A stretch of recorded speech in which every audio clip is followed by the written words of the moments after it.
Silence your cell phones, have a seat, and take out your number 2 pencil. Your test will begin shortly, and you have approximately 2 90-minute sessions to finish both Part 1 and Part 2 of this test.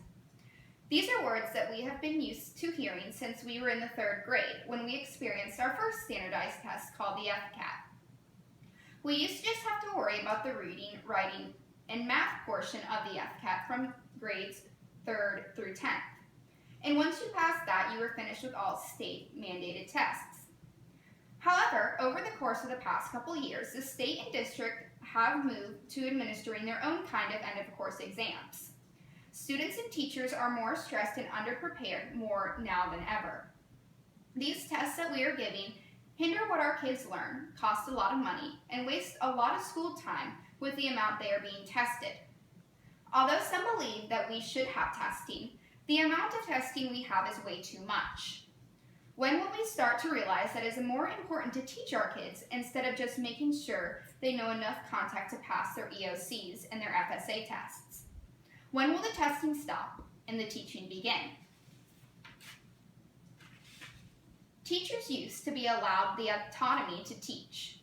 They used to be able to teach in a way that made learning fun.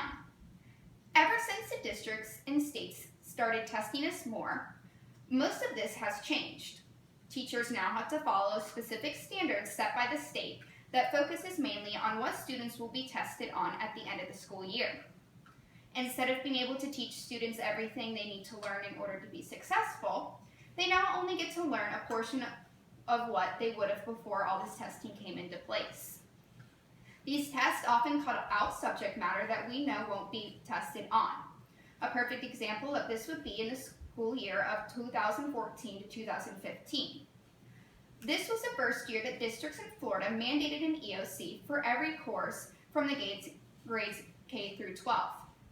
The fault with this was that the district was not prepared and the teachers had no clue what any of these tests would be on because the standards were very vague and they weren't given enough information on these exams. So for a whole school year, teachers taught their students blindly and filled their heads with as much information as possible because they didn't know what exactly they would be getting tested on. As being one of the kids that had to take these new mandated EOCs, I can tell you that nothing I learned all school year was on these tests, which was very scary considering the fact that they were worth 20% of our overall grades. Standardized tests in the U.S. cost about $1.7 billion a year. Schools spend about $669 million a year on testing contracts overall. This ranges from about $7 to $119 per student. Some of you may ask why we spend so much money on a test that doesn't seem to help our kids out. Originally, because of the No Child Left Behind Act that they implemented in the early 2000s, the tests were supposed to help create a fair and balanced school system for disadvantaged children by testing them annually on the subjects reading, math, and science. This act was supposed to be beneficial to the classroom by promoting a new and improved testing system. However, we have not seen any yearly progress on these standardized tests yet. The government keeps giving them regardless of the costliness and the effectiveness. Congress increased the school's budget to $11 billion, setting aside $400 million of those dollars to go towards testing companies such as McGraw-Hill, Educational Marketer, Harcourt, Riverside Publishing, and NCS Pearson. These companies fail to provide the most relevant exams to classrooms and do not provide accurate assessments of students. Since these companies are based off of profit, they don't care what a student learns. They make these tests to get paid, not evaluate children's knowledge in schools. Since when is money more important than our kids' education?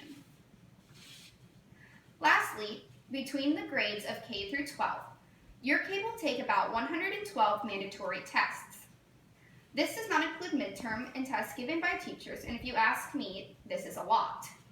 An article from the Huffington Post states that during a study, they found that an average 8th grade classroom will spend at least 2.3% of its time focusing on standardized testing alone. And if that doesn't sound like much to you, listen to this. The AFT did a study on how many hours annually is spent on test preparation. The time ranged from 30 to 150 hours a school year. We waste so much time on testing when we could be spending it teaching our students things that actually matter. Please stop what you are doing, put down your pencils, and close your test booklets. Your time is now up. We may never come across a time where we will no longer hear these words being instructed. However, I hope we will soon come to the conclusion that we need to cut back on testing so that our schools can get back to teaching kids what actually matter. We shouldn't be hindering our kids' education, spending too much money, or wasting too much classroom hours on tests that don't measure what our kids have been learning since they have started school. You can all help us stop testing by joining the opt-out groups on Facebook. Hopefully one day teaching and learning will be fun again, and hopefully it is someday soon.